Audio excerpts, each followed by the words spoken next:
사도행전 2장을 보면 오순절 날에 마가의 다락방에 성령님이 강림하시고 첫 번째 교회인 예루살렘 교회가 탄생합니다. 그리고 2장 43절에 보면은 사도들로 말미암아 많은 기사와 표적이 일어났다 이렇게 전가하고 있습니다. 그런데 이 기사와 표적이 구체적으로 어떤 기사와 표적이었는지에 대해서는 말씀하지 않습니다. 그러다가 오늘 본문 3장에 와서 드디어 사도행전에 기록된 첫 번째 이적이 기록되고 있습니다. 나면서부터 걷지 못하던 거린이 병고침을 받은 사건입니다. 이 사건은 미문, 아름다운 문이라 하는 장소에서 일어났습니다. 지금 이 거지가 앉아있는 미문은 동쪽으로 들어와 이방인의 뜰을 지나 여인들의 뜰로 들어가는 문이었습니다. 수많은 죄인들이 그 문을 통하여 들어가 제사를 드리고 속죄함의 은혜를 경험했고 버림받았다고 생각했던 이방인들이 이 문을 통해 말씀으로 구원을 경험하고 상처받은 수많은 죄인들이 그 문을 통하여 하나님을 경험하고 치유받는 경험을 하게 된 것입니다. 그러나 정작 이 거지는 늘 성전 가까이에 있었고 성전을 사모하기도 했지만 성전에는 들어가지 못했고 다만 던져주는 돈 몇 푼 외에는 아무런 관심이 없는 사람이 되어 있었습니다. 그러면서도 아마 그는 입만 열면 성전에 출입하는 사람들의 인색함과 이중성을 비판하는 사람이었을는지도 모르겠습니다. 이렇게 교회 가까이 있으면서 신앙생활을 은근히 사모하면서도 입만 열면 늘 교회를 비판하는 사람이 바로 오늘 기적의 주인공이 된 성전 미문에 앉아 구걸하던 안전뱅이 거린입니다. 이런 이웃에게 우리는 나사렛 예수 이름으로 성전 안에 들어와 우리와 함께 은혜와 축복을 누리도록 도와야 하는 것입니다. 뿐만 아닙니다.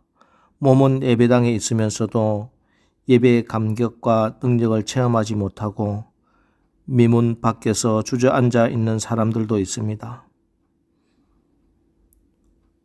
몸은 여기 예배당에 앉아 있는데 마음과 생각, 애정과 열정과 관심, 엉뚱한 데 있는 사람들, 그가 바로 성전 미문에 앉은 안전뱅이입니다. 그런 분이 계시다면 지금 즉시 나사렛 예수 이름으로 박차고 일어나 하나님 임재 가운데 참된 예배 안으로 들어와야 하겠습니다. 참된 예배가 있는 성전 안으로 들어오면 평생의 소원을 이루게 됩니다. 영혼 구원의 문제를 해결받습니다. 인생의 목표와 꿈이 달라집니다. 온갖 상처와 문제를 치료받게 됩니다. 성전 안으로 주님의 몸 안으로 들어오시기 바랍니다.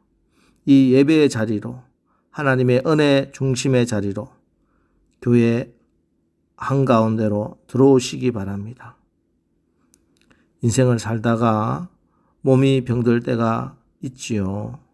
그러나 마음까지 병들면 안 됩니다.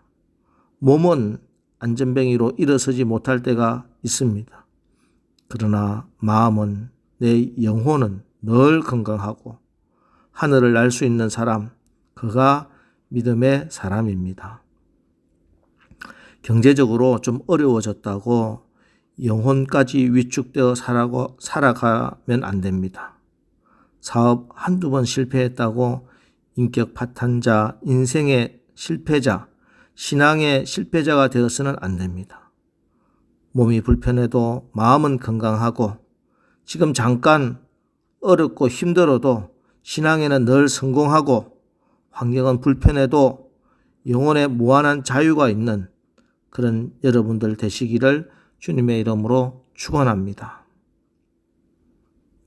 이처럼 우리 주변을 둘러보면은 몸도 마음도 혹은 몸은 들어와 있으나 그 마음의 중심은 성전에 들어오지 못하는 사람들이 있습니다. 우리는 그들에게 우리에게 있는 그것을 주어야 합니다. 오늘 초대교회는 성전 밖에서 일어서지 못하는 이 안전뱅이 거린에게 무엇을 주었습니까? 그것은 바로 예수 그리스도의 이름입니다. 요즘 사회가 교회를 비판하니까 교회가 세상을 향해 복음을 전하는 것보다 사회봉사나 사회정의를 위해서 열중해야 한다, 이렇게 말하는 분들도 있습니다. 오해하지 마십시오. 우리는 이웃 사랑의 명령에 따라 물질로, 사랑으로 사회를 섬기는 책임을 다해야 합니다. 저는 우리 교회가 이런 일에 헌신하기를 진지하게 고민하고 기도하고 있습니다. 그러나 분명하게 기억하실 사실이 있습니다. 솔직히 말해 소외된 이웃을 돌보는 일은 교회가 아닌 다른 단체에도 국가에서도 할 수 있는 일입니다. 그러나 교회만이 세상을 향해 줄 수 있는 유일한 그것은 예수 이름, 복음입니다. 이것이 양보할 수 없는 교회의 최우선 사명임을 결코 잊지 말아야 하겠습니다. 우리가 잘 아는 것처럼 이전에 베드로의 마음에는 배와 그물로 가득 차 있었습니다.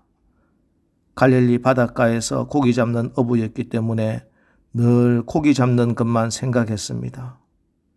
그러던 그가 3년 동안 예수님을 따라다녔으나 예수님이 십자가에 달려 돌아가시자 낙심해서 갈릴리로 돌아가 고기를 잡았던 사람이었습니다.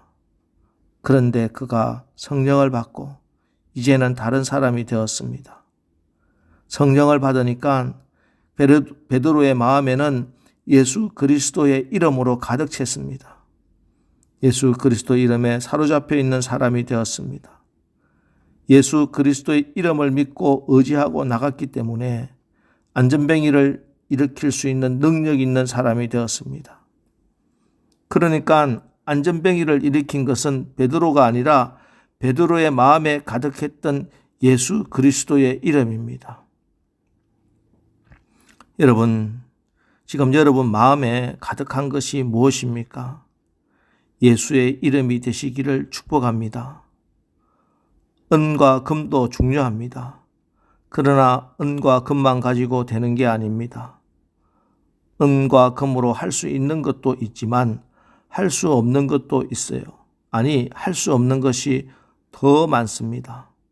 그러나 예수 이름에는 할 수 없는 것이나 하지 못하는 것은 아무것도 없습니다. 예수 이름이 능력입니다. 예수 이름이 생명입니다. 예수 이름이 구원입니다. 모든 만물이 예수 그리스도 이름에 무릎을 꿇게 되어 있습니다. 예수 이름으로 나가면 이 땅의 모든 문제 다 해결되는 줄 믿으시기 바랍니다. 예수 이름을 붙들고 예수 이름을 전하십시오. 우리 이웃에게 예수 이름을 주시기 바랍니다. 나사렛 예수 이름으로 일어나 걸으라고 명령하십시오. 여러분, 예수 이름으로 일어나게 하십시오. 예수 믿는다고 과거를 돌이킬 수는 없습니다. 과거의 자신의 상처의 흔적을 없앨 수는 없습니다. 잊어버리라고 하지만 어찌 잊을 수 있겠습니까? 그러나 예수 이름으로 과거를 재해석해낼 수는 있는 것입니다. 아픈 마음의 상처를, 그 흔적을 지울 수는 없지만 그 고통을 이길 수 있는 소망을 가지게 합니다. 우리의 과거는 바꾸지 못하지만 미래는 바꿀 수 있습니다. 계속 주저앉아 있으면 누워서 죽게 됩니다. 일어나야 합니다. 나사렛 예수 이름으로 일어나서 뚜벅뚜벅 걸어서 하나님을 찬송하며 이 세상 사람들이 놀랍게 여기도록 놀랍게 만들어야 합니다. 이것이 우리에게 주신 축복이요 능력입니다. 여러분, 문제가 생기고 어려움이 오면 세상으로 조급히 내려갈 것이 아니라 더욱더 위를 사모하며 주님을 바라보며 주님께 가까이 가면 모든 문제와 역경이 해결됨을 믿으시기 바랍니다. 예수 그리스도를 바라보고 예수 이름을 붙들고 기도하면 도저히 일어서지 못할 것 같은 우리의 삶이 기적을 체험하게 될 줄 믿으시기 바랍니다.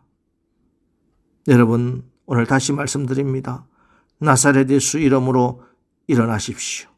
이제 오늘 하루도 여러분의 삶의 현장 곳곳에 모든 주저앉아 있는 것들이 나사렛 예수 이름으로 일어나서 하나님을 찬양하며 하나님께 영광을 돌리는 여러분 되시고 우리 교회가 되시기를 주님의 이름으로 축원합니다. 기도하겠습니다. 하나님, 우리 교회와 우리 가정이, 우리 사회가 예수 이름의 능력과 지혜로 충만하게 하옵소서. 우리 교회가 하나님이 사랑하시는 이 지역에 있는 저 영혼들에게 주목하게 하시고 우리가 기도로 철저하게 무장하게 하시고 그들을 위해 중보 기도하고 예수 이름을 전하여 성전 미문 밖에 서성이던 영혼들이 성전 안으로 예배 속으로 들어와 하나님의 놀라운 은혜를 간증하는 기적의 주인공이 되게 성령님 역사하여 주옵소서. 우리 성도들과 우리 교회 모두가 예수님만 바라보게 하시고 예수 이름으로 충만하게 되어 하나님의 능력, 지혜가 가득 찬 오늘 하루 승리의 하루를 살게 하옵소서. 예수님의 이름으로 축복하며 기도합니다. 아멘. 이제 오늘 하루도 우리가 예수 이름으로, 예수 이름의 능력으로 하나님의 영광을 드러내는 승리하는 하루를 살게 하옵소서.